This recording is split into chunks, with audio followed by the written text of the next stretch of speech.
Đêm rạng sáng ngày 19 tháng 7 năm 1999 tại phố Tây Sơn, Hà Nội, nhìn từ bên ngoài, tiệm vàng Kim Sinh tại số 48 vẫn chìm trong giấc ngủ như nhiều căn nhà khác. Cửa nhà khóa bằng sắt kiên cố, không gì bất thường. Tuy nhiên, tiếng sau đó, người dân phố Tây Sơn phát hiện 4 người trong gia đình chủ tiệm đều đã chết. Toàn bộ trang sức, tài sản quý giá đều bị lấy đi. Hiện trường vụ án chỉ còn những vết cậy, phá tủ và 4 thi thể đầy máu. Điểm đặc biệt là nếu nhìn từ phía ngoài ngôi nhà thì không thấy bất kỳ dấu vết nào cho thấy có kẻ gian đột nhập. Công an Hà Nội ngay lập tức vào cuộc. Vụ án được mở ra đến nhiều tỉnh khác ở phía Bắc. Trong loạt bài trở lại vụ giết người ở tiệm vàng Kim Sinh, báo Công an Nhân dân cho biết đây từng là vụ sát hại dã man chưa từng thấy trong lịch sử đấu tranh chống tội phạm ở thành phố Hà Nội. Sự thật là gì? Theo báo Công an Nhân dân, sáng hôm ấy, chị Nghĩa, người giúp việc cho gia đình ông Sinh, đến dọn nhà như mọi ngày. Khác với những lần trước, khi tới nhà ông Sinh, chị thấy cửa đã khóa, gọi mãi nhưng không thấy có ai ra mở.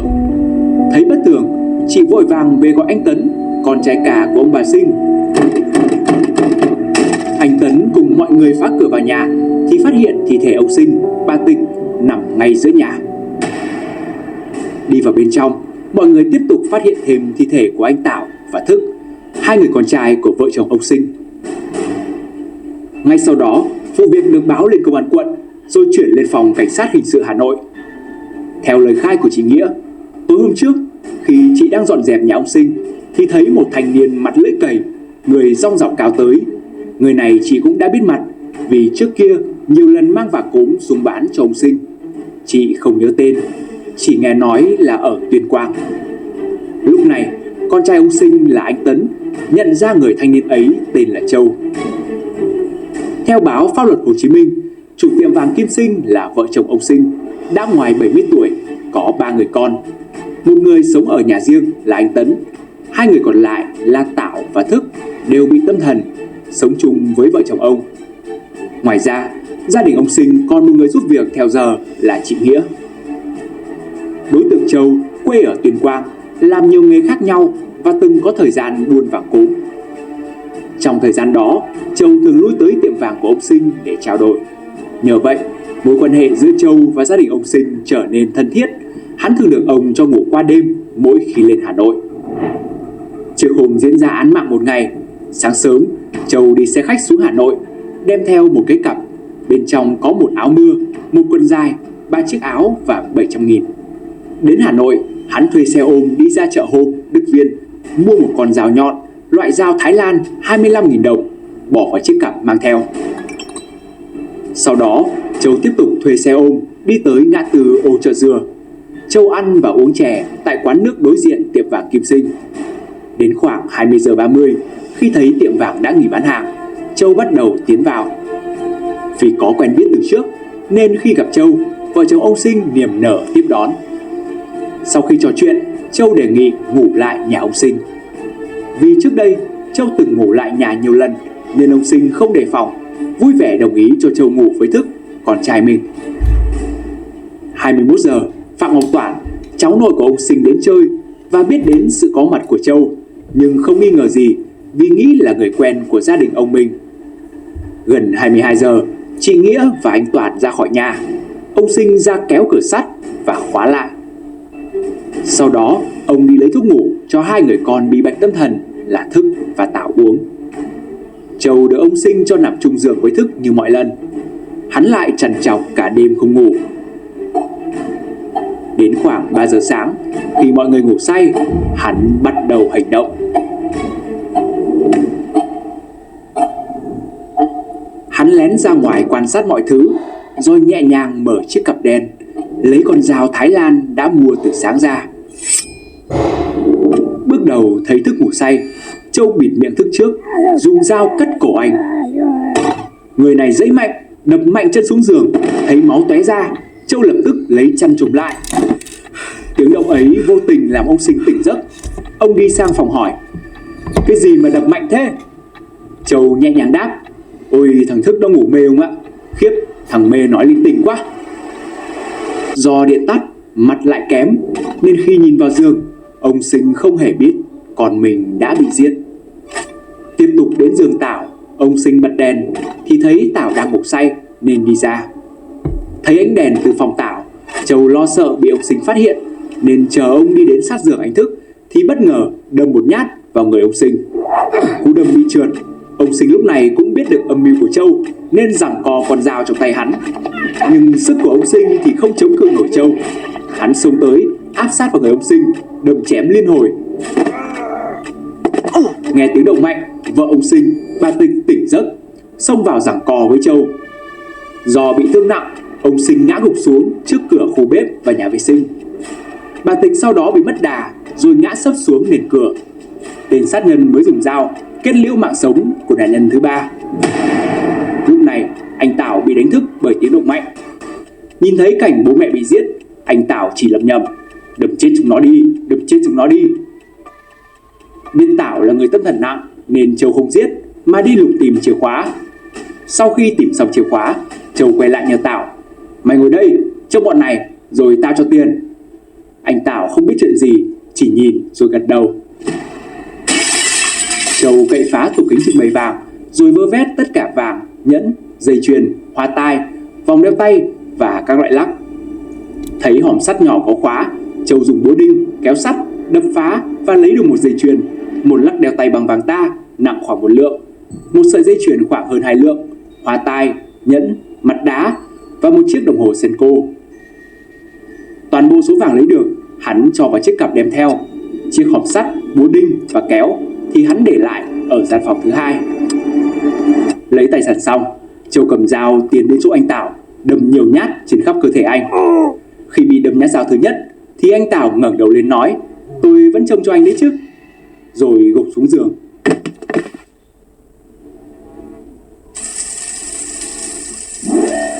Thấy anh Tảo không còn cử động, Châu vào nhà vệ sinh rửa máu dính ở dao và vứt vào trong chiếc xô nhựa màu đỏ.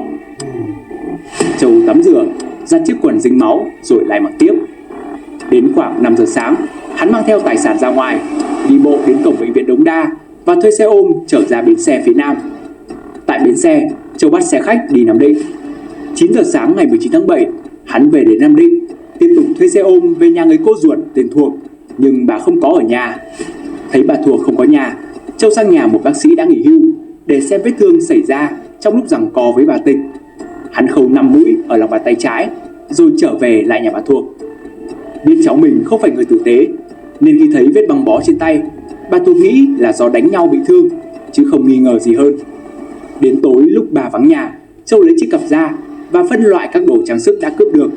Hắn cho số vàng vào túi quần, số vàng tây, bạc và các đồ trang sức khác thì cho vào một túi ni lông rồi bỏ vào cặp. Những hộp nhựa dùng để đựng đồ trang sức thì vứt ở sau vườn. Lúc này tại Hà Nội, ban chuyên án đang khẩn trương truy tìm hung thủ. Theo báo Công an Nhân dân, nhờ sự giúp đỡ của Công an tỉnh Tuyên Quang và Công an huyện Chiêm Hóa, mọi thông tin về nhân vật tên Châu được làm rõ. Nguyễn Minh Châu là một đối tượng nghiện hút và cờ bạc. Trước kia, hắn chuyên buôn bán vàng xá khoáng, nhưng gần đây chỉ ở nhà phụ bán hàng cho vợ. Châu có quan hệ mật thiết với một người tên Thế. Đêm ngày 17 tháng 7, hắn thua cháy túi tại một sòng bạc ở Chiêm Hóa, Tuyên Quang. Hôm sau, không ai thấy Châu ở nhà. Sau khi thu thập hết thông tin về Châu, ban chuyên án quyết định chia làm 2 tổ. Một tổ tới kiểm tra nhà tên Châu, tổ còn lại kiểm tra nhà của Thế. Khi tới nhà Châu, ban chuyên án gặp chị Định, vợ Châu. Chị Định cho biết Châu đã đi từ ngày 18. Khi đi, Châu xách chiếc cặp đen loại 36.000 đồng. Sau một vài câu hỏi của các chiến sĩ công an, chị Định cho biết thêm những chi tiết cực kỳ quan trọng.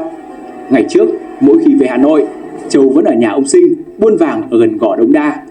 Châu còn có một người cô ruột ở Nam Định. Cùng lúc đó, tổ đi kiểm tra nhà Thế đã thông báo là không có Châu. Sau khi trở về, ban chuyên án nhận được thông tin đã tìm thấy được người lái xe ôm chở tên Châu ra bến xe phía Nam. Theo sự chỉ đạo của thiếu tướng Phạm Chuyên, lực lượng điều tra đã để lại 4 người nằm lại Chiêm Hóa để tiếp tục giám sát các biến động của vợ Châu. Nghi ngờ về khả năng Châu có thể trốn nhà người cô tên Thuộc, ban chuyên án quyết định đến Nam Định. Một ngày sau án mạng, các chiến sĩ công an ập vào nhà bà Thuộc lúc 9 giờ 30 sáng. Tuy nhiên, Châu đã rời khỏi nhà bà Thuộc hơn 1 tiếng đồng hồ. Hóa ra, vợ Châu đã gọi điện cho bà Thuộc nói chuyện có công an đến nhà. Bà Thuộc nói lại cho Châu biết đã bị lộ nên Châu gọi xe ôm đi ngay lập tức. Kiểm tra quanh nhà bà Thuộc, cơ quan điều tra phát hiện các hộp đựng đồ trang sức vứt vương vãi sau vườn. Công an Hà Nội phối hợp với công an Nam Định, Hà Nam, Thanh Hóa và cả Hà Tây tổ chức truy lùng.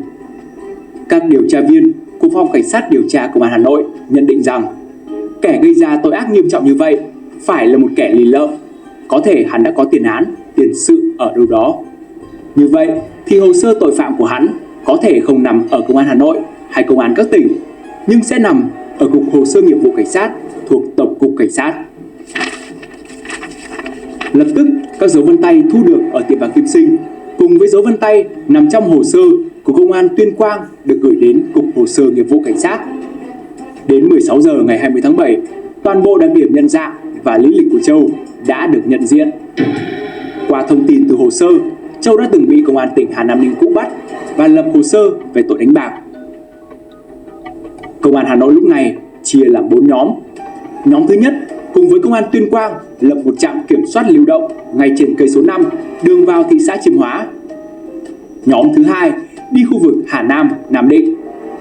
Nhóm thứ ba đi Thanh Hóa. Nhóm còn lại lên khu vực đào Đãi Vàng ở Chiêm Hóa. Lý do có nhiều nhóm như vậy là vì địa điểm mà Châu trốn sau khi rời nhà bà Thuộc vẫn chưa thể xác định được.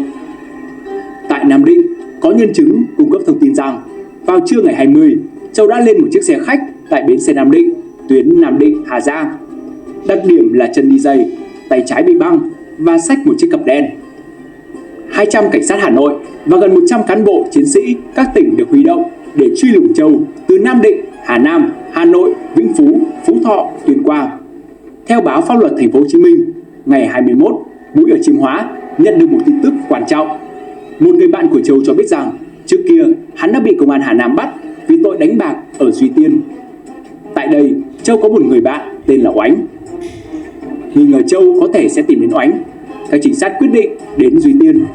Tìm đến một số ổ cờ bạc thì được biết tên Châu có hẹn về Na Hàng, Tuyên Quang đánh bạc vào thứ Tư. Lúc này, ban chuyên án chuyển sang nghiên cứu con đường về Na Hàng của Châu. Châu biết rõ là hắn đang bị truy lùng và đi đường bộ sẽ rất khó khăn. Vì vậy, ban chuyên án nhận định có thể Châu đi bằng đường thủy. Vụ việc được báo cáo về Cục Giao thông Đường thủy. Cục Cảnh sát Giao thông chỉ đạo các đơn vị Cảnh sát Giao thông Đường thủy của Công an Hà Nội, Hà Tây, Phú Thọ, Việt Trì, Tuyên Quang kiểm soát hoạt động qua lại trên các cửa sông. Tuy nhiên, Châu không đi đường thủy và cũng không về Na Hàng. Hắn tìm đến Oánh ở Duy Tiên. Sau khi chạy từ Vụ Bản về Duy Tiên, vào trưa ngày 20, để tránh sự truy xét của công an, hắn thay đổi xe ôm liên tục để đến nhà Oánh. Tại đây, Châu lấy khăn bọc số vàng tây lại, đem ném xuống ao. Số vàng ta thì giấu trong đống rơm. Ban ngày Châu đánh bạc, ban đêm đến ngủ cùng với một cô gái tên Xuân. Chiều ngày 22, các trinh sát hình sự đã khoanh vùng được khu vực Châu đang ẩn náu. Khi trinh sát vào nhà Oánh, Oánh đi vắng, nhưng bên trong giường có chiếc cặp màu đen. Họ biết ngay đó là cặp của Châu. 18 giờ, Oánh về nhà. Sau khi nghe các chiến sĩ đặt yêu cầu phối hợp bắt giữ Châu, thì hắn dở giọng lưu manh và mặc cả là phải cho hắn tiền. Lúc này, vì mục tiêu cao nhất là phải bắt được Châu, nên các chiến sĩ hình sự đã rút tiền đưa cho hắn 500.000. Tối ngày 22, Châu sang nhà Xuân. Trong lúc đợi chờ thì các trinh sát ập tới, bấm đèn pin vào mặt và bắt lấy hắn. Châu nhận tội nhưng vẫn tỏ ra bình thản khi ký vào bản cung, cười cợt khi ký vào tờ niêm phong gói vàng. Tuy nhiên, khi nhắc đến vợ con thì hắn tỏ ra hối hận. Hắn nói nhỏ: "Nhà cháu có ai biết không? Con cháu có biết không?" Rồi thở dài: "Cháu làm khổ vợ, khổ con rồi." Châu nói thêm: "Các cán bộ ạ, tội của cháu đáng bắn. Khi nào thi hành án, xin các cán bộ cho cháu được thi hành án ở quê. Cháu muốn được nhìn thấy dòng sông chảy qua nhà cháu một lần nữa." Ngày 20 tháng 3 năm 2000, Nguyễn Minh Châu được đưa ra trường bắn. Hắn tỏ thái độ bình tĩnh, nói rằng: "Tội của cháu đáng chết lắm."